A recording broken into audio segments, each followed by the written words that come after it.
ಕಾಂಗ್ರೆಸ್ಗೆ ಒಂದು ದೊಡ್ಡ ಇತಿಹಾಸ ಇದೆ. ಪೂಜ್ಯ ಮಹಾತ್ಮ ಗಾಂಧೀಜಿಯವರು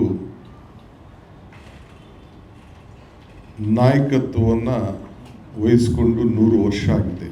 ಇವತ್ತು ನಮಗೆ ಒಂದು ಸುವರ್ಣ ಅವಕಾಶ. ಅವರು ಕಾಂಗ್ರೆಸ್ ಪಕ್ಷದ ಅಧ್ಯಕ್ಷರಾಗಿ ಈ ದೇಶಕ್ಕೆ ಸ್ವಾತಂತ್ರ್ಯವನ್ನು ತಂದುಕೊಡಲು ಜವಾಬ್ದಾರಿಯನ್ನು ವಹಿಸಿಕೊಂಡರು. ಅದಕ್ಕೆ ಕಾಂಗ್ರೆಸ್ ಪಕ್ಷ ನಾನು ನಮ್ಮ ವೀರಪ್ಪ ಮೊಯ್ಲಿಯವರು, HK ಪಾಟೀಲರು ಮತ್ತು ನಮ್ಮ BL ಶಂಕರ್ ಅವರ ಒಂದು ತಂಡ ಮಾಡಿ ಅವರ ಜೊತೆಗೆ 60 ಜನ ಸದಸ್ಯರನ್ನು ಕೊಟ್ಟು, ಅರ್ಧ ಜನ ಸರ್ಕಾರದಲ್ಲಿ ಮಂತ್ರಿಗಳು, ಅರ್ಧ ಜನ ಪಕ್ಷ. ಸರ್ಕಾರಕ್ಕೆ ನೀವು ಸಲಹೆಯನ್ನು ಕೊಡಬೇಕು, ಪಕ್ಷಕ್ಕೆ ಸಲಹೆಯನ್ನು ಕೊಡಬೇಕು ಅಂತೇಳಿ ಅವರಿಗೆ ನಿರ್ದೇಶನವನ್ನು ನಾವೆಲ್ಲ ಸೇರಿ ತೀರ್ಮಾನ ಮಾಡಿಕೊಟ್ಟಿದ್ದೆವು. ಸೊ ಮುಖ್ಯಮಂತ್ರಿಗಳು ಕೂಡ ಅವರು ಕೂಡ 16 ಸಭೆಗಳನ್ನು ನಡೆಸಿ ಒಂದು ಬ್ಲೂ ಪ್ರಿಂಟನ್ನು ನನಗೆ ಸಲ್ಲಿಸಿದ್ರು. ಆ ಬ್ಲೂ ಪ್ರಿಂಟು ನಾವು ಮಧ್ಯಕ್ಕೆ 2ನೇ ತಾರೀಕು ನಾವು ತಿಳಿಸ್ತೇವೆ.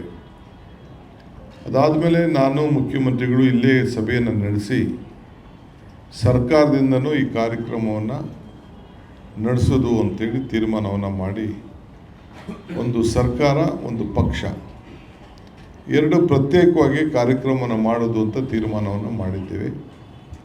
ಸರ್ಕಾರದ ಕಾರ್ಯಕ್ರಮದಲ್ಲೂ ಕೂಡ ಪಕ್ಷ ಭೇದ, ಜಾತಿ ಭೇದ, ಜಾತಿ ಧರ್ಮ ಎಲ್ಲ ಬಿಟ್ಟು ಸರ್ಕಾರದ ಕಾರ್ಯಕ್ರಮವನ್ನು ಮಾಡೋ ಜೊತೆಗೆ ನಮ್ಮ ಪಕ್ಷದ ಎಲ್ಲ ಕಾರ್ಯಕರ್ತರು ಕೂಡ, ಎಲ್ಲ ಪಕ್ಷದ ಕಾರ್ಯಕರ್ತರು ಕೂಡ ಭಾಗವಹಿಸಬೇಕು ಅಂಥೇಳಿ ತೀರ್ಮಾನ ಮಾಡಿ ನಮ್ಮ ಅಧಿಕಾರಿಗಳಿಗೆ ಸರ್ಕಾರದ ವತಿಯಿಂದ ಸೂಚನೆಯನ್ನು ಕೊಟ್ಟು ಆದೇಶ ಕೂಡ ಹೊರಟು, ಯಾವ್ಯಾವ ನಮ್ಮ ರೂರಲ್ ಡೆವಲಪ್ಮೆಂಟ್ ಇಲಾಖೆಯವರು, ಎಜುಕೇಷನ್ ಡಿಪಾರ್ಟ್ಮೆಂಟವರು, ಕನ್ನಡ ಕಲ್ಚರ್ ಡಿಪಾರ್ಟ್ಮೆಂಟವರು, DPR ಅವರು ಎಲ್ಲರೂ ಕೂಡ ಮತ್ತು ಬೆಂಗಳೂರು ನಗರದ ಕಾರ್ಪೊರೇಷನ್ ಅವರು ಎಲ್ಲರೂ ಕೂಡ ಅದಕ್ಕೆ ಯಾವ ರೀತಿ ಕಾರ್ಯಕ್ರಮ ಮಾಡಬೇಕು ಅಂತೇಳಿ ಈಗಾಗಲೇ ಸಜ್ಜೆಯನ್ನು ಮಾಡಿಕೊಂಡಿದ್ದಾರೆ.